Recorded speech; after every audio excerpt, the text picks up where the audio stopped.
Okay, तो आज क्या पढ़ने वाले हैं, metal non metal chapter. Okay, हमारे जो चैप्टर का नाम है वह है मेटल एंड नॉन मेटल। ठीक है, metal and non metal. Okay, देखिए अगर मेटल की बात करूंगा तो मेटल को हिंदी में बोलते हैं धातु और इसको नॉन मेटल को बोलते हैं हिंदी में अपवाद।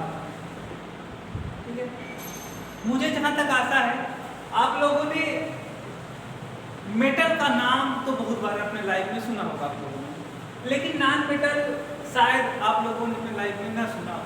ठीक है, क्योंकि नॉन मेटल हमारे बहुत ज़्यादा हमारे आसपास में सराउंडिंग में बहुत ज़्यादा नॉन मेटल नहीं पाए जाते हैं, आप फील नहीं कर पाते। ठीक है, इसीलिए नॉन मेटल का नाम नहीं सुना होगा, लेकिन मेटल का नाम तो बहुत बार सुना होगा आप लोगों ने। ठीक है, तो यही हमारा जो चैप्टर है मेटल एंड नॉन मेटल, इसी के बारे में हम पढ़ने वाले हैं। तो आगे देखते हैं कि मेटल क्या होता है, नॉन मेटल क्या होता है। ठीक है, अच्छा, मेटल नॉन मेटल से पहले हमको ये पढ़ना पड़ेगा कि एलिमेंट के बारे में। क्या पढ़ना पड़ेगा? एलिमेंट के बारे में।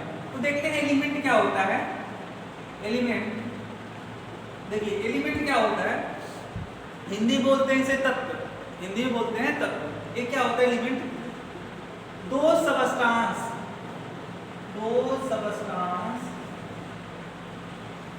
which are formed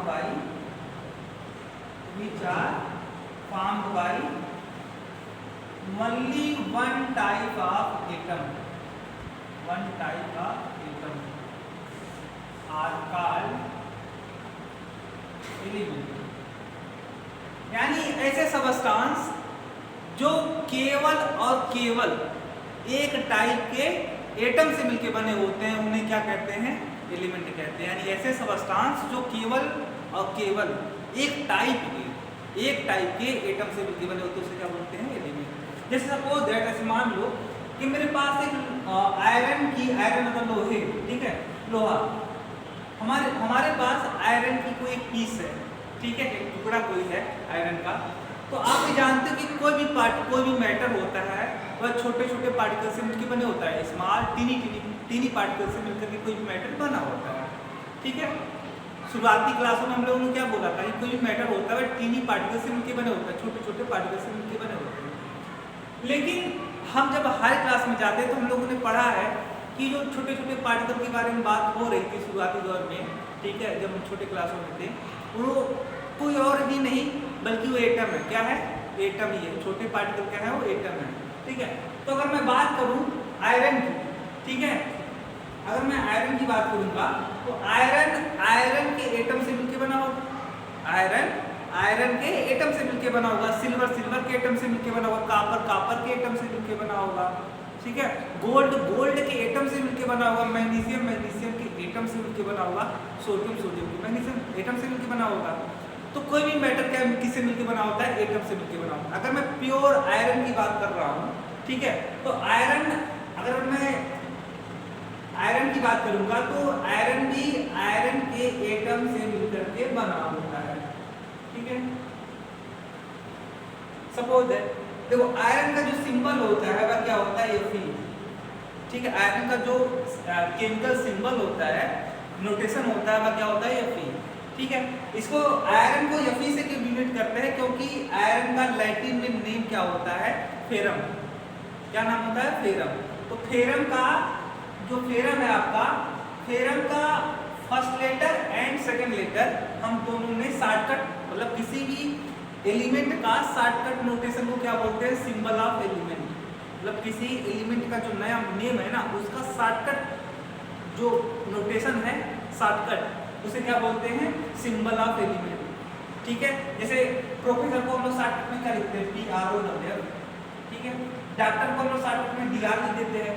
ठीक है, तो हम लोग आसान होने के लिए किसी चीज को आसान करने के क्या करते हैं? उसका शॉर्टकट नोटेशन डिनोट करते हैं। तो ऐसे एलिमेंट का नाम शॉर्टकट में हम लोग उसके एक या दो लेटर को, ठीक है, या तो फर्स्ट लेटर या तो उसके बाद वाला, या तो फर्स्ट लेटर फिर बीच वाला, या फर्स्ट लेटर या लास्ट वाला, इस तरीके से हम लोग 2 या 3 मोस्टली 2 ही होता है, 2 लेटर हम लोग यूज करते हैं शॉर्टकट नोटेशन के रूप में। ठीक है। एलिमेंट का नाम इसका जो सिंबल है Fe है।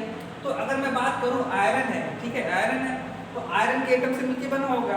तो अगर मैं इसी तरीके से यहाँ पे Fe लिख दूं, यानी Fe का मतलब हो गया आयरन का एटम, कोई दिक्कत तो होने वाली नहीं है क्योंकि आयरन के एटम से मिलकर बना है। इसी तरीके से मैं सब जगह यहाँ पे Fe लिखूंगा क्योंकि यह जो आयरन है आयरन के एटम से मिलकर के बना, इसीलिए हम हर एटम को Fe के रूप में डिनोट किए हैं, ठीक है। तो यहाँ पे ये सबस्टांस जो देख रहे हो, सबस्टांस के अंदर तुम ये देख पा रहे होगे कि केवल एक ही टाइप का एटम है। जहां भी देखो तहां सब जगह Fe आपको एटम नजर आ रहा है, कोई और एटम तो नजर आ नहीं रहा। तो ये जो सबस्टांस है यह केवल एक टाइप के एटम से मिलकर बना है, यानी जो ये सबस्टांस है, सबस्टांस को हम क्या बोल सकते हैं, एलिमेंट। क्यों? क्योंकि डिफिनीशन के अकॉर्डिंग कहता है, डिफिनीशन कहता है कि ऐसे सबस्टांस जो केवल एक टाइप के एटम से मिलकर बने होते हैं उसे क्या बोलते हैं, एलिमेंट बोलते हैं। तो हमारा जो आयरन हो गया, आयरन क्या हो गया हमारा, एलिमेंट हो गया। इसी तरीके से अगर मैं सिल्वर की बात करूंगा तो यहाँ पे सब जगह मुझे क्या लिखना पड़ेगा, सिल्वर के एटम लिखने पड़ेंगे। गोल्ड की बात करूंगा तो सब सारे एटम क्या होंगे, गोल्ड के एटम होंगे, ठीक है। तो हमारा क्या हो गया, एलिमेंट हो गया ये, ठीक है। आप जानते हो कि पीरियोडिक टेबल में कितने एलिमेंट हैं, 118 एलिमेंट हैं, 118 एलिमेंट। अभी तक जितने एलिमेंट खोजे जा चुके हैं उनकी संख्या कितनी है, 118 एलिमेंट, ठीक है। एक और नया खोजा गया है लेकिन उससे बहुत ज़्यादा उसके बारे में भी जानकारी, नॉलेज हमें नहीं है, इसीलिए उस चीज़ को हम लोग अभी उसको इंक्लूड नहीं किए हैं, ठीक है। लेकिन एक एलिमेंट और खोजा जा चुका है जिसका नाम है यूरेनियम, ठीक है। अच्छा, पूरे पीरियोडिक टेबल में कितने एलिमेंट हैं, 118 एलिमेंट है, ठीक है।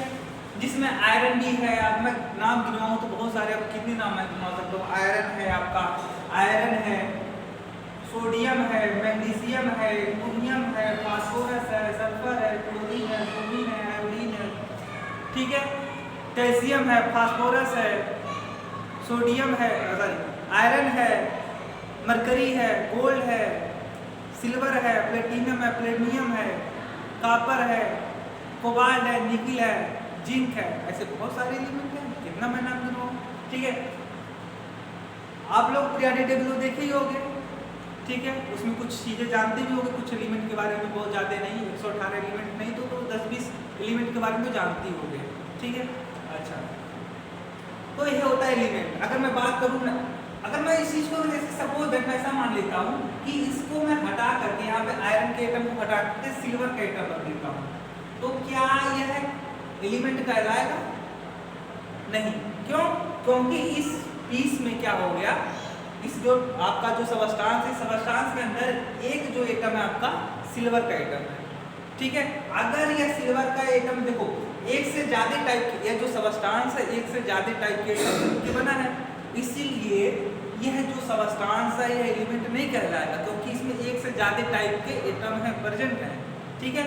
जबकि डिफिनीशन कहता है कि केवल एक टाइप का एटम होना चाहिए, ठीक है। तो ये हमारा आपका एलिमेंट नहीं कहलाएगा अगर कोई दूसरे टाइप का एटम आ जाता है, ठीक है।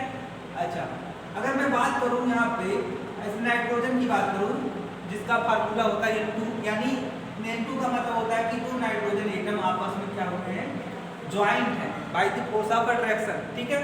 तो देख रहे हो कि जो सबस्टांस है, यह सबस्टांस में यह भी नाइट्रोजन एटम, ये भी नाइट्रोजन एटम, यानी जो सबस्टांस है केवल एक टाइप के एटम से मिलकर के बना हुआ है, यानी ये जो नाइट्रोजन N2 है यह भी क्या एक एलिमेंट है, ठीक है। ऐसे ऑक्सीजन की बात करूंगा, ऑक्सीजन की, तो ऑक्सीजन भी दो ऑक्सीजन एटम से मिलकर के बना होता है। ये भी जो सबस्टांस है केवल ये भी ऑक्सीजन एटम, ये भी ऑक्सीजन एटम, तो ये भी क्या हो गया, एलिमेंट हो गया। ऐसे मैं फास्फोरस की बात करूंगा, P4, ठीक है। P4 की बात करूंगा तो इस तरीके का इसका स्ट्रक्चर होता है, ठीक है। अब यहाँ पे देख रहे हो क्या कि ये भी फास्फोरस एटम, ये भी फास्फोरस एटम, ये भी फास्फोरस एटम, ये भी फास्फोरस एटम, तो क्या यह एक ही टाइप के एटम से तो मिलके बना है, तो ये भी क्या हो गया, एलिमेंट हो गया। इसे S8 सल्फर का S8, मैं यहाँ पे लिख देता हूँ S8, ठीक है। जिसका मतलब जो स्ट्रक्चर होता है वह क्या होता है, क्राउन जैसा होता है। क्राउन जैसे ताज नहीं होता, ताज जो राजा महाराजा अपने सिर पे पहना करते थे, क्राउन की तरह होता है। इस तरीके से।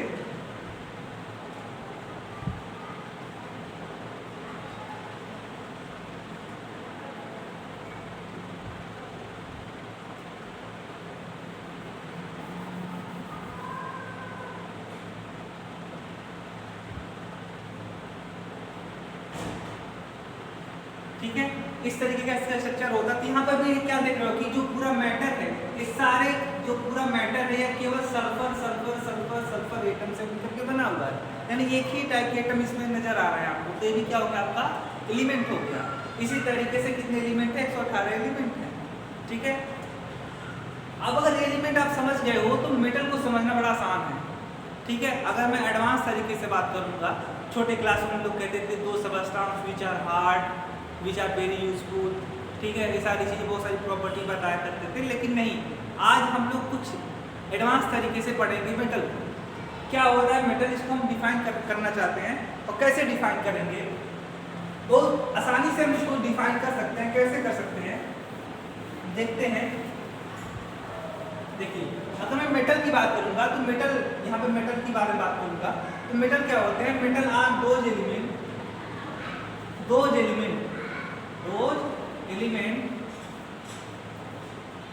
which has tendency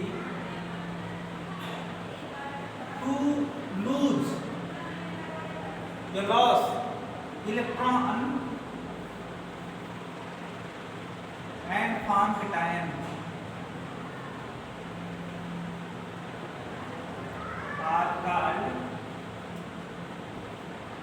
metal। यानी मेटल ऐसे एलिमेंट होते हैं जिनके अंदर एक टेंडेंसी होती है, जिनके अंदर एक क्षमता होती है, जिनके अंदर एक चाहत होती है क्या करने की। मेटल ऐसे एलिमेंट होते हैं जिनकी इच्छा होती है कि मैं क्या करूं, इलेक्ट्रॉन को लॉस कर दूं, अपने अंदर से इलेक्ट्रॉन को बाहर निकाल दूं, रिलीज कर दूं, लॉस कर दूं।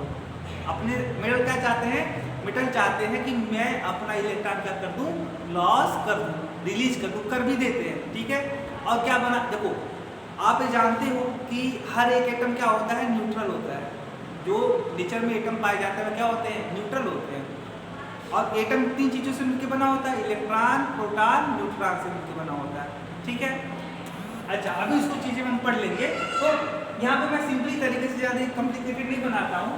तो हम लोग क्या बोलेंगे कि ऐसे एलिमेंट जो केवल और केवल एक टाइप के, सॉरी एलिमेंट में डिफिनेशन बता रहा हूँ, ऐसे एलिमेंट जो जिनके अंदर क्या होती है, टेंडेंसी होती है इलेक्ट्रॉन को लॉस करने की, लूज करने की। और जब इलेक्ट्रॉन को लॉस कर देंगे तो क्या बना लेंगे, कैटायन बना लेंगे। कैटायन का मतलब those species which has positive charge are called cation. ठीक है, मैं ज़्यादा कॉम्प्लिकेटेड चीज़ों को नहीं बनाता हूँ, आगे चलता हूँ। मैं एग्जाम्पल के बारे में देखूँ तो यहाँ पे एग्जाम्पल के बारे में देखूँ तो अगर मैं बात करूँ सोडियम की, ठीक है, सोडियम एक इलेक्ट्रॉन को लॉस कर देता है। इधर देखो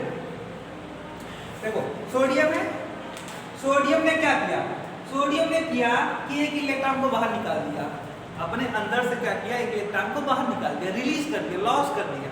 ठीक है, अभी देखो जो सोडियम का एटम है यह है न्यूट्रल है, क्योंकि इसमें जो जितने प्रोटॉन होते हैं उतने इलेक्ट्रॉन होते हैं। हर एक एटम के अंदर क्या होता है, जितने प्रोटॉन होते हैं उतने इलेक्ट्रॉन होते हैं। ठीक है, जैसे अभी बात करूँ यहाँ एक सोडियम एटम के अंदर 11 इलेक्ट्रॉन और 11 प्रोटॉन होते हैं। कितने, 11 प्रोटॉन और 11 इलेक्ट्रॉन होते हैं। प्रोटॉन के ऊपर पॉजिटिव चार्ज होता है और इलेक्ट्रॉन के ऊपर नेगेटिव चार्ज होता है। तो यहाँ पे देखो कि जितना, अगर मान लो कि, और सुनो, प्रोटॉन पे जितना पॉजिटिव चार्ज होता है इलेक्ट्रॉन पे भी उतना नेगेटिव चार्ज होता है। ठीक है, क्वांटिटी दोनों की सेम होती है लेकिन साइन क्या होता है, उल्टा होता है। ठीक है, तो यहाँ पे क्या हो रहा है, 11 प्रोटॉन और 11 इलेक्ट्रॉन। तो प्रोटॉन पे जितना चार्ज होता है उतना चार्ज इलेक्ट्रॉन के ऊपर भी होता है, लेकिन इलेक्ट्रॉन के ऊपर नेगेटिव चार्ज होता है और प्रोटॉन के ऊपर पॉजिटिव चार्ज होता है। तो जितना पॉजिटिव चार्ज उतना नेगेटिव चार्ज। तो ओवरऑल अगर मैं बात करूंगा तो न्यूट्रल ही होगा। अगर सोचो +5 और -5 = 0, 0 मतलब न्यूट्रल। वैसे ही जितना इस पे पॉजिटिव चार्ज है उतना इस पे, मतलब इस एटम के अंदर जितना प्रोटॉन है उतने इलेक्ट्रॉन है, यानी जितने पॉजिटिव चार्ज है उतने नेगेटिव चार्ज है।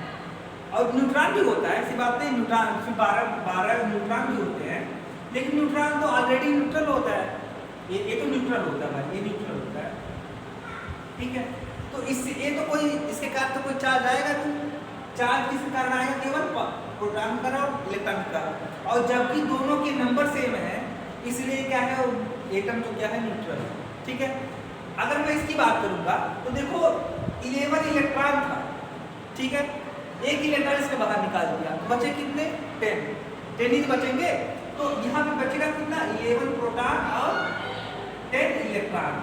अब बताओ प्रोटॉन की संख्या ज्यादा हो गई, इलेक्ट्रॉन की संख्या कम हो गई, तो प्रोटॉन के ऊपर पॉजिटिव चार्ज, इलेक्ट्रॉन के ऊपर नेगेटिव चार्ज, पहले दोनों मिलकर के न्यूट्रल हो जाते थे, लेकिन अब ऐसा नहीं है क्योंकि प्रोटॉन की संख्या बढ़ गई। अब प्रोटॉन की संख्या बढ़ गई यानी इस एटम के अंदर पॉजिटिव चार्ज वाले पार्टिकल ज्यादा है, यानी इसके ऊपर कैसा चार्ज आएगा, पॉजिटिव चार्ज आएगा, ठीक है।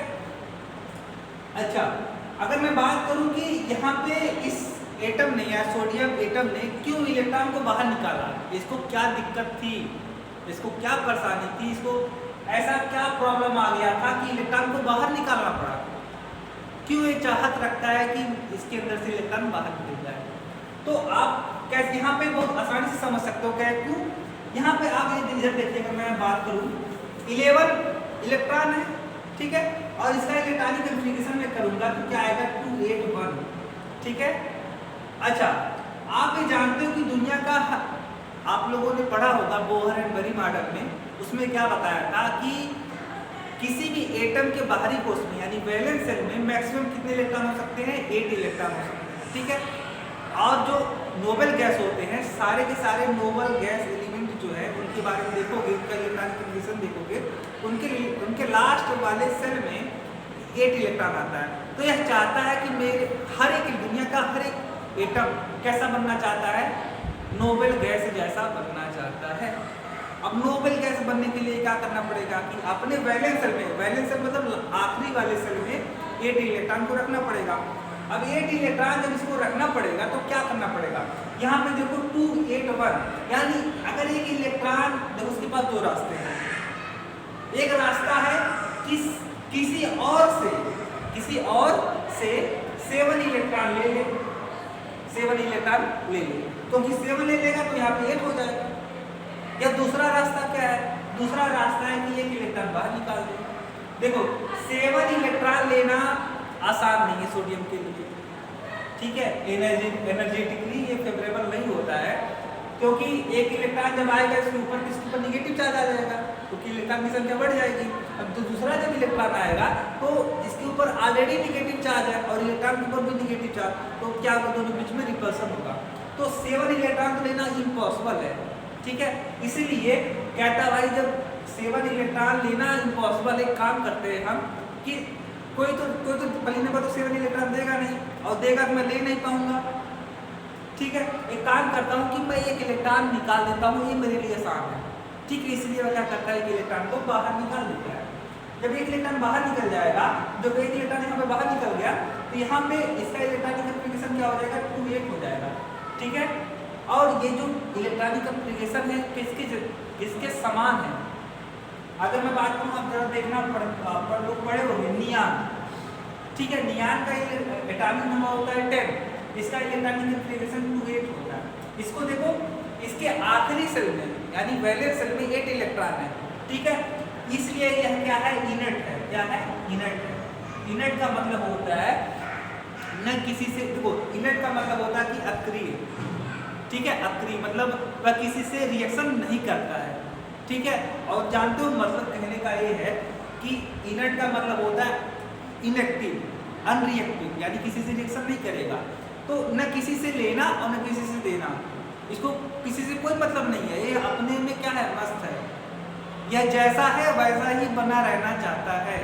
अगर कोई इसके अगर कोई नियान के पास आएगा और कहेगा कि मुझे इलेक्ट्रॉन दे दो, तो नियान बोलेगा भाई मैं ऑलरेडी क्या हूँ, स्टेबल हूँ, मैं जैसा हूँ वैसे खुश हूँ, मैं किसी को इलेक्ट्रॉन नहीं दे सकता और मैं किसी से मैं ले सकता हूँ, क्योंकि मैं जैसा हूँ मुझे मज़ा आ रहा है, ठीक है।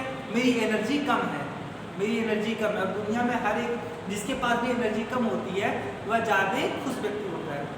ठीक है, तो यह इनर्ट जैसा है, इनर्ट, ठीक है, यानी कि किसी से रिएक्शन नहीं करता है। और दुनिया का हर एक एटम क्या कैसा बनना चाहता है, इनर्ट जैसा बनना चाहता है। तो अब देखो यहाँ पे यह नियान जैसा बन गया कि नहीं बन गया, बन गया ना।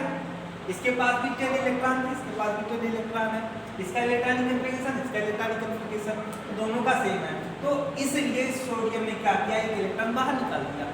अब सवाल ये उठता है कि एक इलेक्ट्रॉन तो बाहर निकाल दिया, 2 इलेक्ट्रॉन क्यों बाहर नहीं निकाला, क्यों एक ही निकाला? निकाल सकता तो था ना, हो सकता कि 2 इलेक्ट्रॉन निकाल देता, 3 इलेक्ट्रॉन निकाल देता, क्यों एक ही इलेक्ट्रॉन निकालता? पहली बात देखो, अगर 2 इलेक्ट्रॉन बाहर निकाल देता तो इसके पास बचते 9 इलेक्ट्रॉन। ठीक है, इसका इलेक्ट्रॉनिक कन्फिगरेशन क्या था, 2 7। जब वह एक इलेक्ट्रॉन निकाल करके खुश है, वह नियान जैसा बन गया, इनर्ट जैसा बन गया। ठीक है, जो हर एक एलिमेंट की चाहत होती है कि मैं इनर्ट जैसा बन जाऊं, इनर्ट गैस जैसा बन जाऊं। तो जब एक इलेक्ट्रॉन निकालने से काम बन जा रहा है तो 2 इलेक्ट्रॉन क्यों निकालना भाई? जब मैं कहता हूं कि मैं आसानी से, ठीक है, मैं आसानी से जब खुश हो जाऊं, ठीक है, तो मुझे ज़्यादा मेहनत करने की आवश्यकता क्या है? ठीक है, वही बात है कि 2 इलेक्ट्रॉन निकाले क्यों? जब एक इलेक्ट्रॉन निकालने से इसका काम बन जा रहा है तो दूसरा इलेक्ट्रॉन क्यों निकाले? और दूसरी बात, दूसरा इलेक्ट्रॉन निकालना इनके बस की बात नहीं है, क्योंकि जैसे नियान जैसा बन गया है। ठीक है, और नियान जैसा इसके ऊपर पॉजिटिव चार्ज आ गया, अलग कॉन्सेप्ट है, बताऊंगा कि क्या होगा इसके ऊपर पॉजिटिव चार्ज आ गया। देखो, प्रोटॉन जो था इलेक्ट्रॉन को अपनी तरफ खींचे हुए था, इसका जो न्यूक्लियस था, न्यूक्लियस में जो प्रोटॉन थे वह इलेक्ट्रॉन को अपनी तरफ खींचे हुए थे। तो पहले देखो, पहले क्या था कि 11 प्रोटॉन, इस वाले केस में 11 प्रोटॉन और 11 जब इलेक्ट्रॉन था तो इसका जो न्यूक्लियस था, इस न्यूक्लियस में 11 प्रोटॉन थे।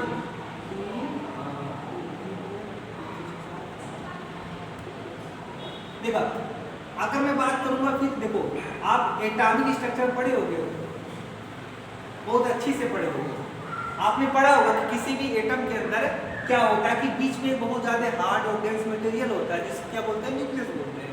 ठीक है, और न्यूक्लियस के अंदर कौन कौन रहता है, प्रोटॉन और न्यूट्रॉन रहता है। प्रोटॉन के ऊपर पॉजिटिव चार्ज होता है, न्यूट्रॉन के ऊपर कोई चार्ज नहीं होता है। और न्यूक्लियस के अराउंड, न्यूक्लियस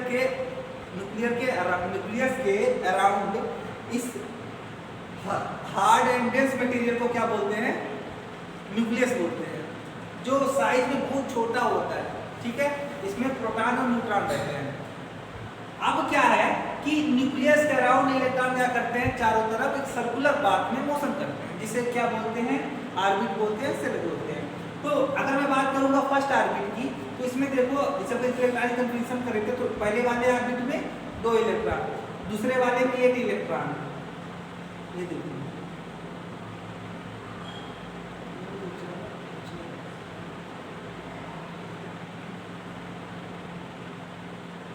देखो, दूसरे वाले में कितने, 8 इलेक्ट्रॉन हो गए, और तीसरे वाले में कितने, 1 इलेक्ट्रॉन। अब देखो, प्रोटॉन के ऊपर पॉजिटिव चार्ज, इलेक्ट्रॉन के ऊपर नेगेटिव चार्ज।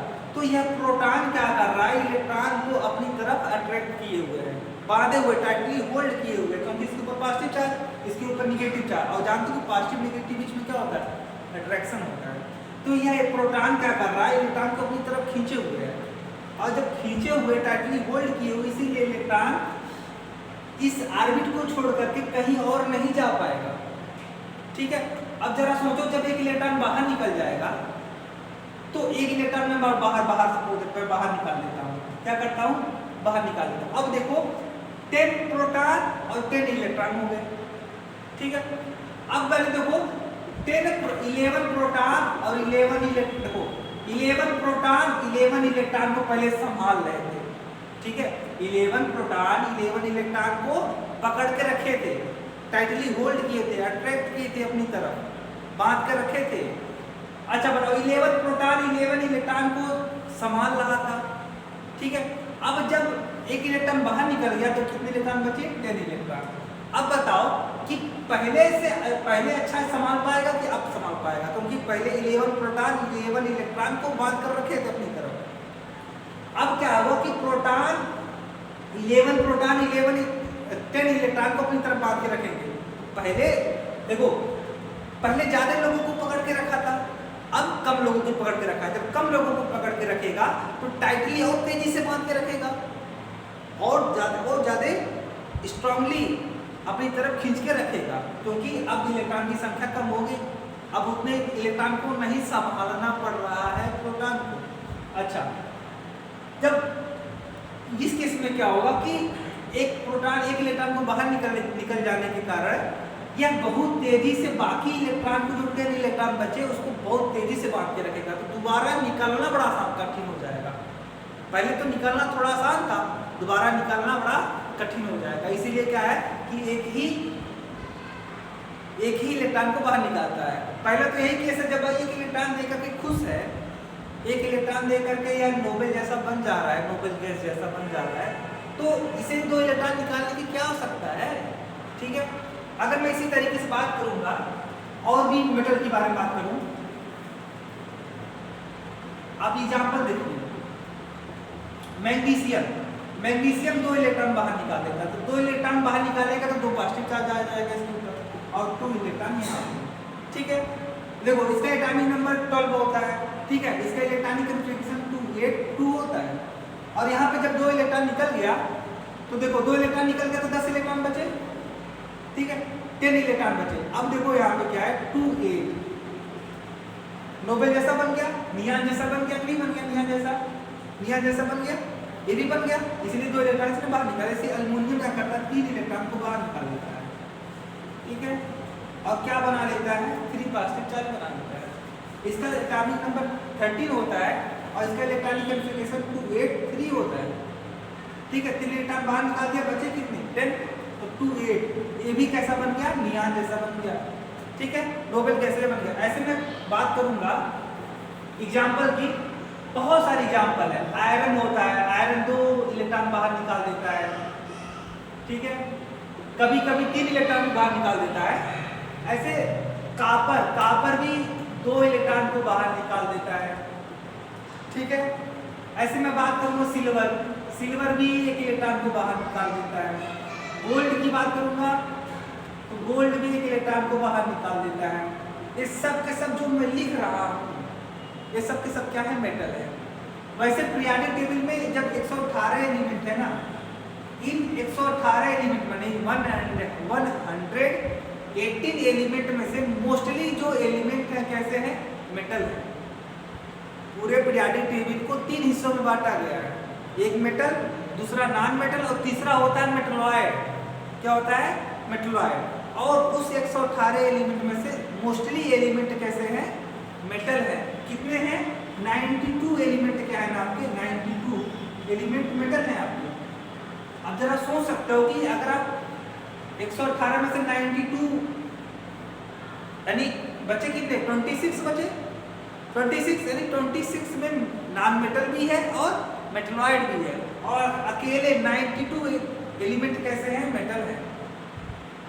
मैं देखो यहाँ पे तो ऐसे मैं एग्जांपल लिख देता हूँ, कोबाल्ट, निकिल, ठीक है, वेनेडियम, क्रोमियम, मैग्नीज, ठीक है, और आपके क्या हो गए, टाइटेनियम,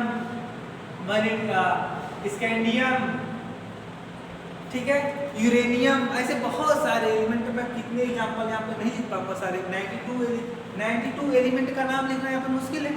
ठीक है, इसीलिए क्या कर रहे हैं, हम कह रहे हैं कि मोस्टली यानी 92 एलिमेंट क्या है आपकी मेटल है।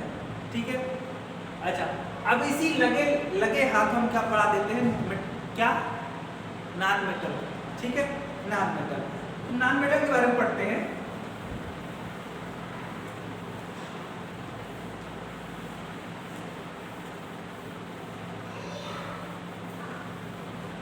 देखो नॉन मेटल के बारे में बात करूंगा तो दो एलिमेंट which has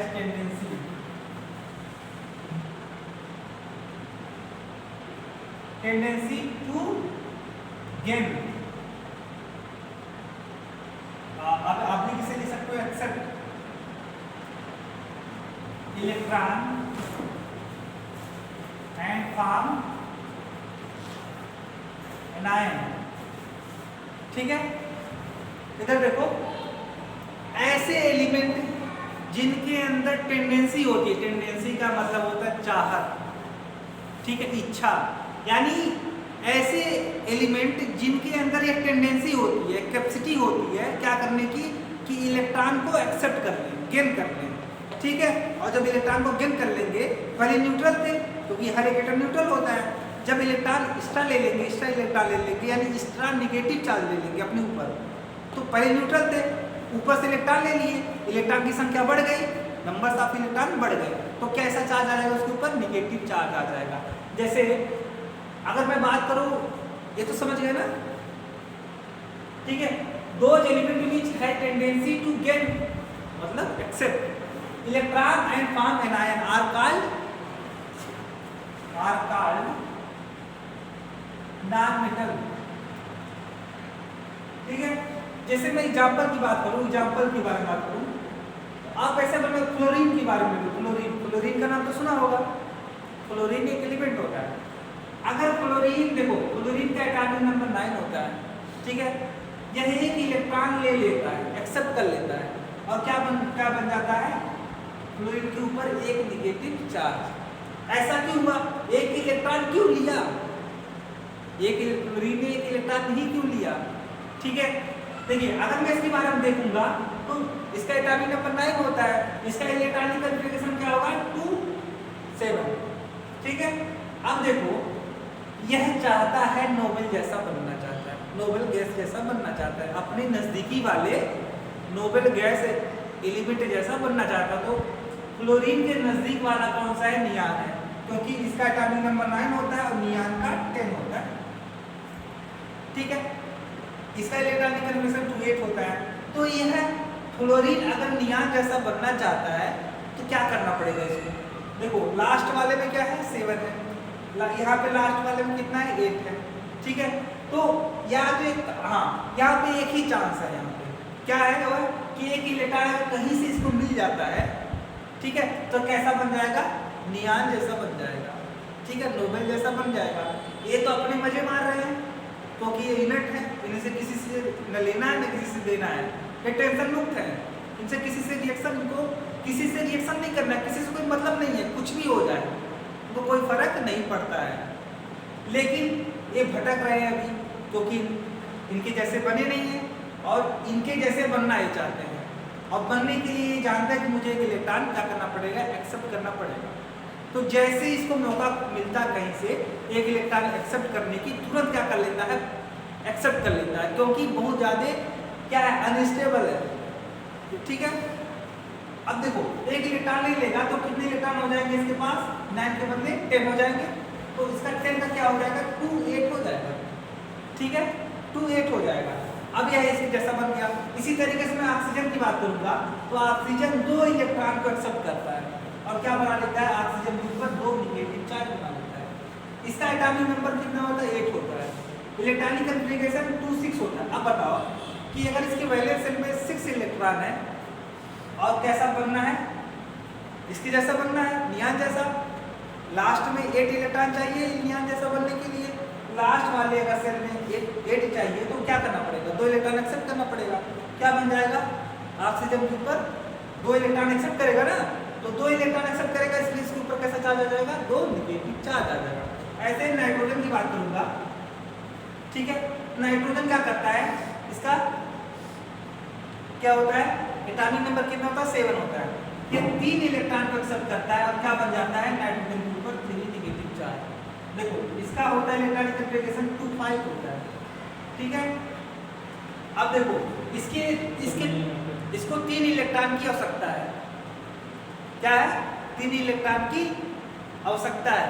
क्या करेगा यार, 3 इलेक्ट्रॉन एक्सेप्ट कर लेगा, क्या बना लेगा, 3 इलेक्ट्रॉन एक्सेप्ट कर लेगा तो 3 निगेटिव चार्ज आ जाएगा। ठीक है, इसी तरीके से फास्फोरस भी क्या करता है, 3 इलेक्ट्रॉन को एक्सेप्ट करता है और क्या बना लेता है,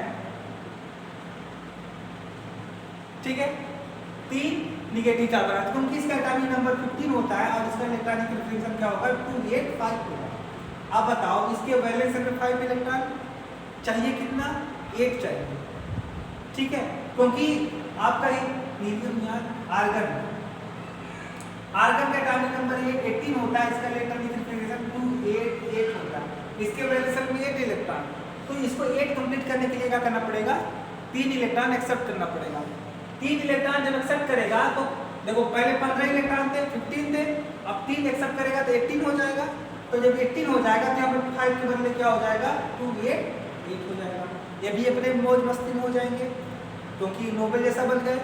अब जब ये नोबेल जैसा बन गए तो इनको किसी से लेना देना नहीं है। इसी तो सारा खेल किसके चक्कर में चल रहा है, इसी चक्कर में तो चल रहा है कि हर एक एलिमेंट चाह रहा है कि मैं कैसा बन जाऊं, नोबेल जैसा बन जाऊं। क्योंकि नोबेल जो है, नोबेल वाले एलिमेंट है वो मजे मार रहे हैं, उनको किसी से लेना देना नहीं है, वो किसी से रिएक्शन नहीं करते, उनको कोई परेशान नहीं करता है, ना वो किसी को परेशान करते हैं, ना वो किसी से, ना उनको कोई परेशान करता है। ठीक है, वो जानते हैं किसी से मतलब नहीं रखता है। तो हर एक व्यक्ति देखो अगर मतलब रखोगे तो ही परेशान होगे, ठीक है, इसलिए मतलब ना रखो। अब अगर मतलब नहीं रखना चाहते हैं यानी किसी से रिएक्शन नहीं करना चाहते हैं तो क्या करना पड़ेगा, इनको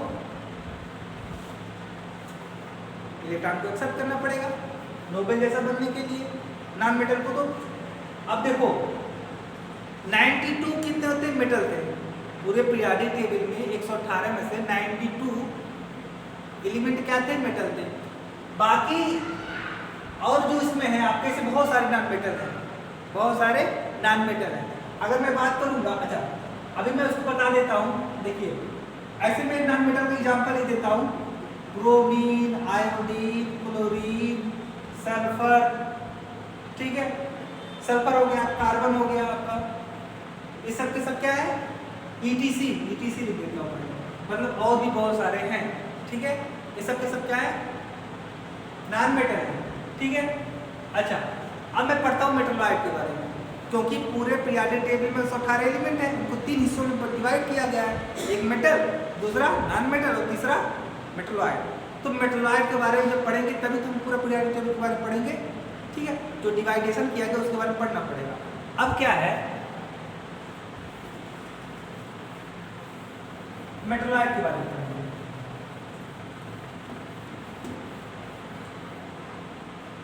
देखो मेटलॉइड क्या होता है, मेटलॉइड इसको हिंदी में बोलते हैं, देखो इसको बोल देते हैं धातु, इसको अधातु और इसको उपधातु। मेटलॉइड नहीं, देखो न तो मेटल है, ये जो मेटलॉइड होते हैं न तो मेटल होते हैं न तो नॉन मेटल होते हैं, तभी तो हम अलग तरीके से पढ़ रहे हैं। या क्या होते हैं, जो मेटलॉइड होते हैं ना, ऐसे एलिमेंट होते हैं जिनके अंदर मेटल की भी टेंडेंसी होती है और नॉन मेटल की भी अंदर टेंडेंसी होती है, दोनों का काम कर लेते हैं, दोनों का काम कर लेते हैं।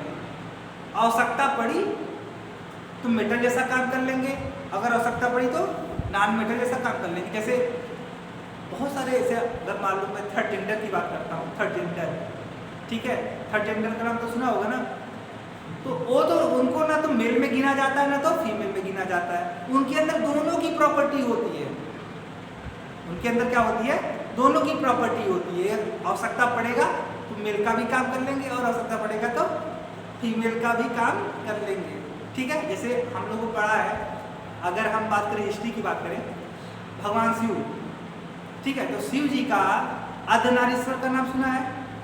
अर्धनारीश्वर में क्या बताया जाता है कि हर एक पुरुष बिना स्त्री के क्या है, पूरा नहीं है, कंप्लीट नहीं है, और हर एक स्त्री बिना पुरुष के कंप्लीट नहीं है।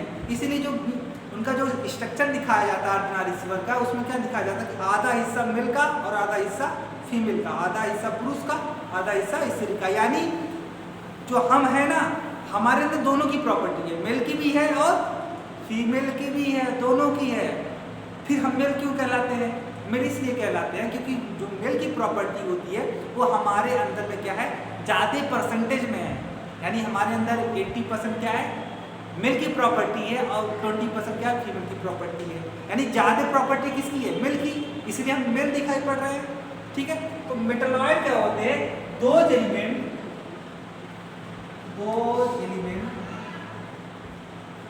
which have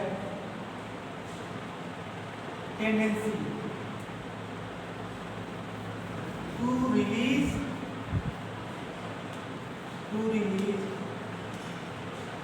and gain आपको लिखना वो gain those element which has tendency to release and gain, ठीक है, both tendency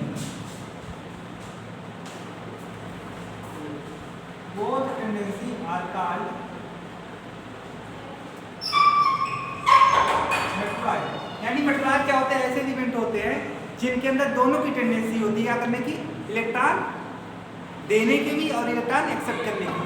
अगर देने की बात करूंगा, देने की प्रॉपर्टी किसकी थी, मेटल की थी, और लेने की प्रॉपर्टी किसकी थी, मेटलॉइड की, सॉरी नॉन मेटल की थी, ठीक है। तो ये दे भी सकता है और ले भी सकता है, यानी ये मेटल का भी काम कर सकता है और नॉन मेटल का भी काम कर सकता है। अगर मैं इसके बारे में बात करूंगा कौन कौन से मेटलॉइड होते हैं, ठीक है, तो उसको आप बहुत, जैसे बोरान,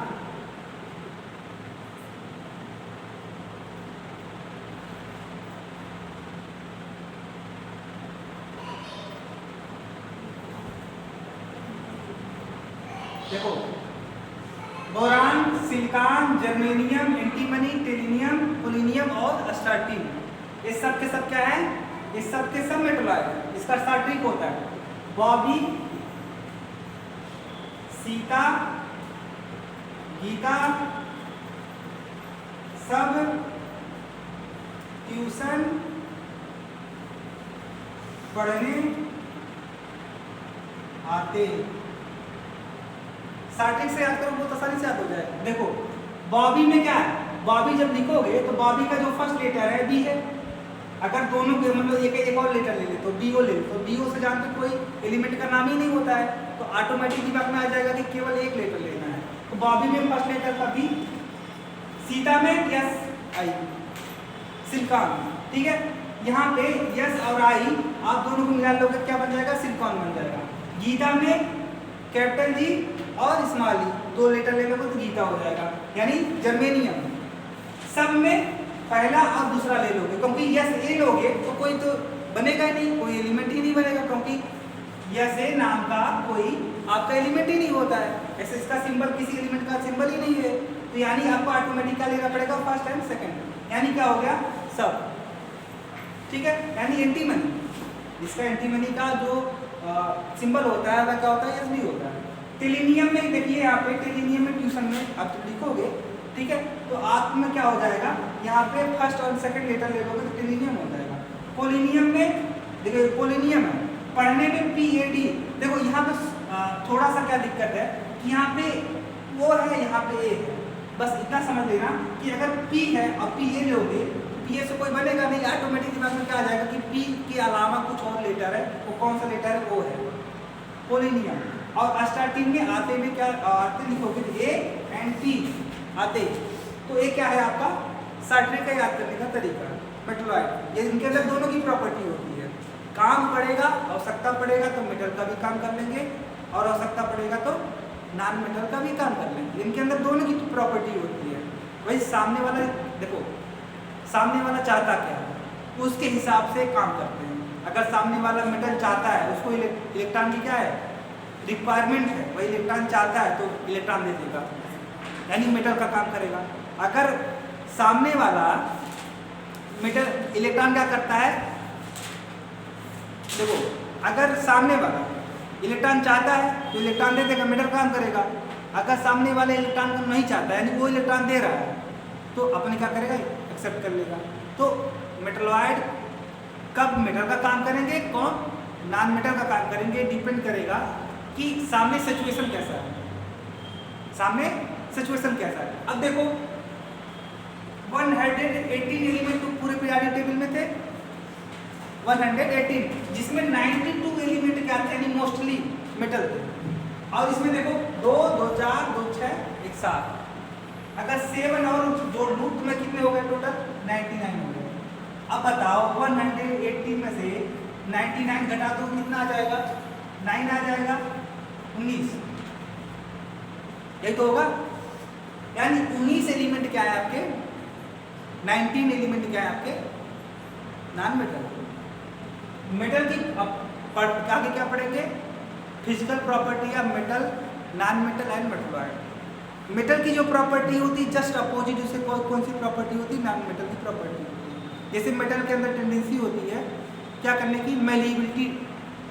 मेटल के अंदर मेलिएबल प्रॉपर्टी होती है। मेलिएबल का मतलब होता है जब मेटल को आप पीटते हो, हम्बरिंग करते हो, तो वह छोटे छोटे पीसेज में नहीं ब्रेक होता है, ठीक है, वह क्या हो जाता है, फ्लैट हो जाता है, चपटा हो जाता है। यानी मेटल को जब पीटोगे तो वह टूटेंगे नहीं, वह क्या हो जाएंगे, फ्लैट हो जाएंगे, पतली उनकी सीट बन जाएगी, सीट चद्दर बन जाएगी, ठीक है।